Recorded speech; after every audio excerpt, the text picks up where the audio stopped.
जय हिंद दोस्तों 1 जनवरी 2026 से बदले ये नियम, चाहे वो 8वां पे कमीशन हो, salary, pension, income tax, NPS, PAN card, Aadhaar card, आपके बैंक में डिपॉजिट, बैंक्स, केवाईसी एटसेट्रा। दोस्तों सारी चीजों पर बात करने वाला हूं दोस्तों, और बिल्कुल शॉर्ट में करूंगा ताकि आपका समय भी जो है वेस्ट ना हो। सबसे पहले दोस्तों सरकारी कर्मचारियों और पेंशन भोगियों पर 8वें ये जो एक नया साल है 1 जनवरी 2026 में, सबसे सबसे पहले तो दोस्तों आगामी नए साल की सभी को शुभकामनाएं परिवार सहित मेरी और मेरे चैनल की तरफ से। ठीक है। अच्छा, सबसे पहले बात करेंगे दोस्तों 8वें वेतन आयोग की। 1 जनवरी 2026 से लागू होगा, जिससे केंद्रीय सरकारी कर्मचारी लगभग 50 लाख और पेंशन भोगी 1 करोड़ से अधिक के वेतन, पेंशन और भत्तों में संशोधन होगा। फिटमेंट फैक्टर पर आधारित दोस्तों 20 से 30% की वृद्धि की पूरी उम्मीद है। हालांकि जहां तक मुझे लगता है दोस्तों 30 से 35% तक की भी वृद्धि आपको देखने को मिल सकती है, लेकिन वास्तविक बढ़ोतरी और एरियस बाद में मिलेंगे दोस्तों, जो जब इसको लागू कर दिया जाएगा। ठीक है। महंगाई भत्ते में तत्काल वृद्धि नहीं होगी, लेकिन बाद में समायोजन होगा। समायोजन का मतलब आप समझ रहे होंगे, जब 17-18 महीने बाद जब इसे लागू किया जाएगा तो उसके बाद इसको समायोजित किया जाएगा। ठीक है। अभी तो नॉर्मल चलता रहेगा, जो चलता रहे। ठीक है। इससे कर्मचारियों का मासिक वेतन और पेंशन भोगियों की मासिक आय प्रभावित होगी। ठीक है। तो 8वें वेतन आयोग का तो दोस्तों ये अपडेट है। और दोस्तों हालांकि इसको अभी गवर्नमेंट ने बिल्कुल रिटर्न में कहा नहीं है कि 1 जनवरी 26 से लागू होगा, लेकिन जो पिछले रिकॉर्ड्स हैं उसके हिसाब से लागू 1 जनवरी 2026 से इसको होना चाहिए।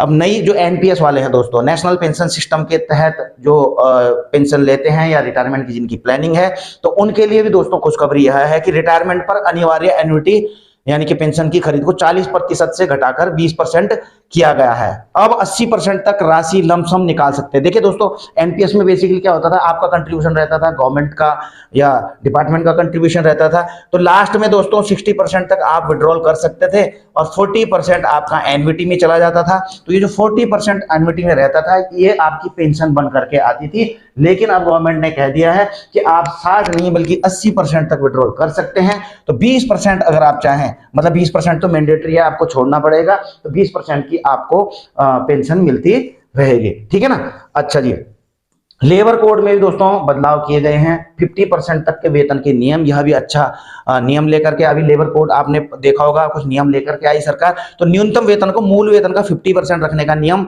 बिल्कुल दोस्तों सख्त होगा, और इससे सैलरी स्ट्रक्चर, टैक्स आउटगो और पीएफ योगदान बदल सकता है। जनवरी 2026 से लागू होने पर कर्मचारी को नेट टेक होम पे और रिटायरमेंट फंड्स पर प्रभाव पड़ेगा। तो ये भी दोस्तों अच्छी खबर है कर्मचारियों के लिए।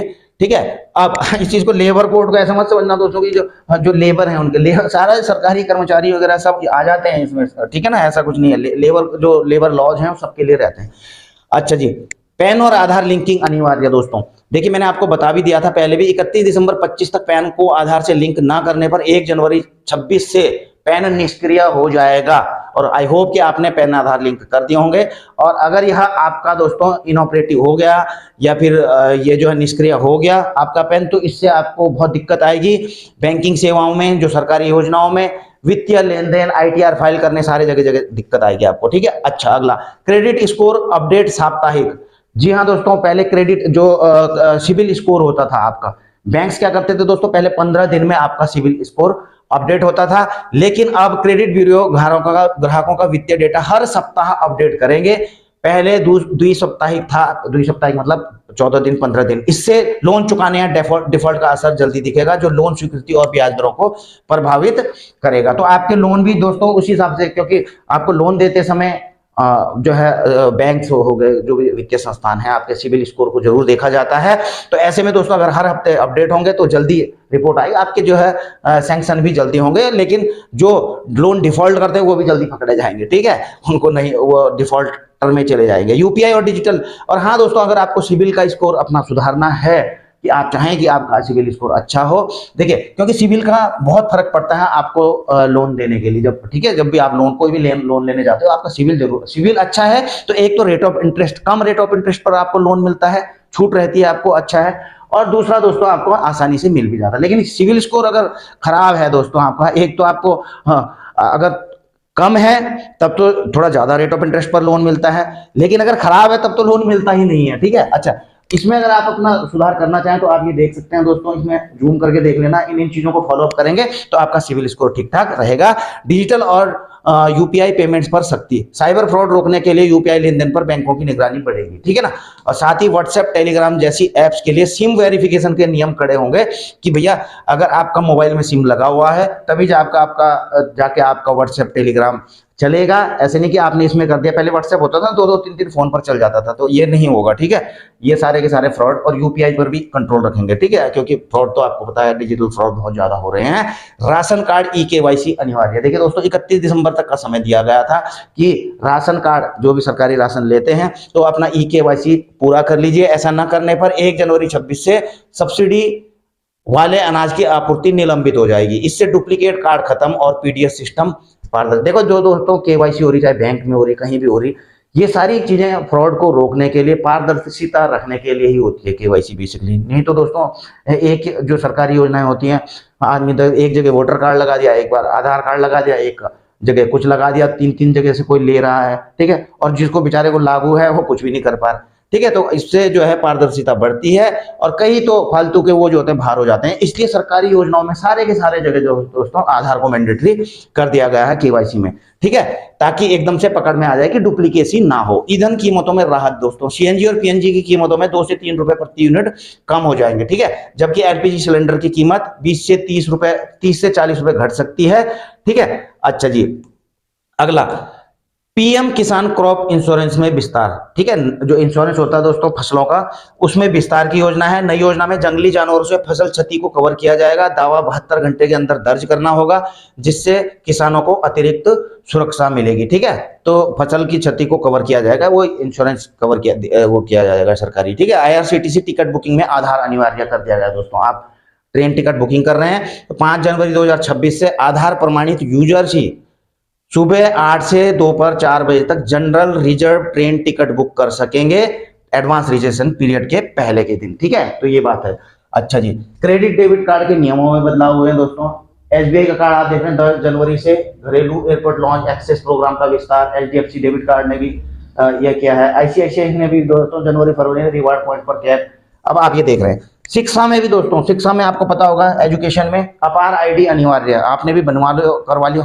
हालांकि सभी स्कूलों को निर्देश दिए गए थे और सभी स्कूलों ने बच्चों के अपार आईडी बनवाए भी हैं पेरेंट्स के उससे, ठीक है ना, पूरा, ताकि जो है उसमें भी रहे पारदर्शिता रहे कि किसी का ऐसा नहीं कि स्कूल में कुछ नाम लिखा रखा है, आधार में कुछ है, बर्थ सर्टिफिकेट में ऐसा कुछ नहीं।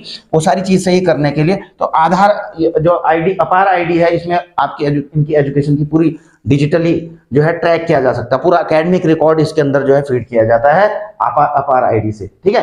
तो अपार आईडी सबके बन गए होंगे। अच्छा जी, 1/26 से हो गया ज्यादा। अच्छा जी, पीएम किसान योजना में भी बदलाव दोस्तों।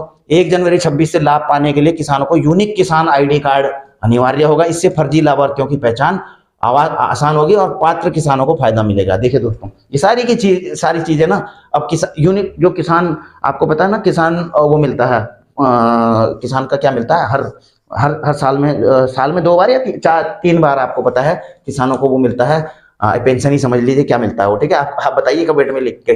तो उनको जो है अब जो है यूनिक किसान आईडी बनाना पड़ेगा, नहीं तो इससे क्या होंगे, कई फर्जी लाभार्थी बाहर हो जाएंगे, ठीक है। कईयों को मिल रहा होगा, अचानक तो लागू कर देती हैं सरकारें, ठीक है, वोट के चक्कर में चलो फटाफट दे दो, लेकिन बाद में पता लगता है कि यार कईयों को ऐसे दे दिया, बाद में धीरे धीरे करके इनकी छटनी की जाती है, ठीक है। तो वही छटनी होगी। नया इनकम टैक्स रिटर्न फॉर्म अब 2026 से दोस्तों आपको आईटीआर फॉर्म प्री फिल्ड होगा, जिसमें बैंक ट्रांजैक्शन और खर्चों का विस्तृत जानकारी होगी। इससे फाइलिंग आसान होगी, लेकिन टैक्स अथॉरिटी की जांच सख्त हो जाएगी, बिल्कुल दोस्तों, ठीक है। आईटीआर और भले आपका जो है अब ज्यादा कर दिया गया है दोस्तों, इनकम टैक्स से छूट 12,75,000 तक सैलरीड पेंशनर्स के लिए, और वैसे 12 लाख तक। लेकिन दोस्तों जो ऊपर उसमें आएंगे, इससे ऊपर और वो आईटीआर फाइल नहीं करते हैं तो दोस्तों बड़ी सख्ती देखी जाएगी। और फिक्स डिपॉजिट की दरों में दोस्तों संशोधन 1 जनवरी से होगा। एसबीआई, पीएनबी, एचडीएफसी जैसे बैंकों में एफडी दरों की समीक्षा होगी, जो निवेशकों को प्रभावित करेगी, ठीक है। साथ ही डिजिटल बैंकिंग के लिए आप देखिए बढ़ भी सकते हैं, घट भी सकते हैं एफडी के रेट्स 1 जनवरी से, ठीक है। अब देखिए दोस्तों, बैंक से संबंधित है, एफडी और सेविंग से संबंधित कुछ 8 मुख्य नियम बता रहा हूं जल्दी। बचत खाते में न्यूनतम बैलेंस दोस्तों, मोस्ट ऑफ बैंकों ने बचत खाते में न्यूनतम बैलेंस को 0 कर दिया है, यानी कि कोई चार्ज नहीं लगेगा अगर आपका पैसा नहीं भी है। नामांकन सुविधाओं में यह बदलाव कर दिया गया। पहले नॉमिनी आप एक कर सकते थे दोस्तों, सेविंग हो डिपॉजिट हो कोई भी, लेकिन अब जो है 4 नॉमिनी तक आप कर सकते हैं कि भाई 25-25% कर दिया, 30-30%, 20-20% कर दिया, 4 नॉमिनी, 2 नॉमिनी रख दिए, 3 रख दिए, तो 4 नॉमिनी तक आप अपने अकाउंट्स में रख सकते हैं। एफडी मैच्योरिटी के बाद ब्याज, यदि आपकी एफडी मैच्योर हो जाती है, आप पैसा नहीं निकालते तो उस पर मिलने वाला ब्याज अब बचत खाते की दर से, निर्धारित एफडी दर से जो भी कम हो उसके अनुसार दिया जाएगा। ठीक है। अच्छा, मुफ्त चेकबुक और एटीएम कार्ड, तो डिजिटल उसमें ज्यादा जोर दे रही है सरकार, फ्रॉड ना हो इसलिए जो है बैंकों अपना मुफ्त चेकबुक और एटीएम कार्ड 1 जनवरी 2026 तक 1 साल के लिए 25 मुफ्त चेक लीव देगी, और किसी भी वार्षिक शुल्क से एटीएम अनिवार्य प्रस्ताव है। डिजिटल लेन देन पर छूट, ठीक है, जो आप यूपीआई से एनईएफटी आरटीजीएस वगैरह करते हैं। वरिष्ठ नागरिकों के लिए भी विशेष लाभ होंगे दोस्तों। खाता बंद करने के नियम, यदि कोई ग्राहक खाता खोलने के 14 दिन के भीतर उसे बंद करता है तो उस पर बैंक का कोई शुल्क नहीं लगाएगा। ठीक है, बैंक भी कोई शुल्क नहीं लगाएगा। और जो निष्क्रिय खाते हैं, डोरमेंट इनएक्टिव अकाउंट हैं दोस्तों, ऐसे खाते 2 साल में से अधिक समय तक कोई लेन देन नहीं हुआ है, वो इनऑपरेटिव हो जाता है दोस्तों। और आरबीआई ने बैंकों को निर्देश दिया है कि ऐसे खाते के मालिकों को ढूंढ के उनका पैसा लौटाने के लिए विशेष अभियान चलाया जाए। तो ये सारी चीजें हैं दोस्तों। इसके अलावा 1 जनवरी से भारत टैक्सी ऐप भी लॉन्च हो रहा है। ओला उबर आपको पता है जैसे हैं, तो उनको टक्कर है। पीक आवर्स में भी इसमें किराया नहीं बढ़ाएगा। तो दोस्तों ये भारत टैक्सी ऐप जो है ना दोस्तों, ये सरकारी होगा। ठीक है, और इसका पूरा जो भी होगा ड्राइवर को मिल जाएगा पैसा। ठीक है। अच्छा, नए लेबर कोड में आपको पता है दोस्तों, अब 5 साल की जगह 1 साल में ग्रेच्युटी का प्रावधान है, पहले 5 साल था। ठीक है। और इनकम टैक्स के पुराना आपको पता है असेसमेंट ईयर की जगह अब जो है टैक्स ईयर हो जाएगा। बाकी कारों ने तो 1 जनवरी, कुछ जेएसडब्ल्यू एमजी कार ने तो दोस्तों 2%, ये मैंने पहले बता दिया था दोस्तों कि रेट बढ़ा दिए गए। ठीक है, तो काफी लंबी हो चुकी है वीडियो शायद, तो वीडियो यहीं पर करता हूँ समाप्त दोस्तों। वीडियो अच्छी लगी तो लाइक शेयर कर सकते हैं। चैनल में नए हैं तो चैनल को सब्सक्राइब करके बेल आइकन का घंटा दबा सकते हैं। जल्द मिलने की कोशिश करेंगे। जय हिंद, वंदे मातरम।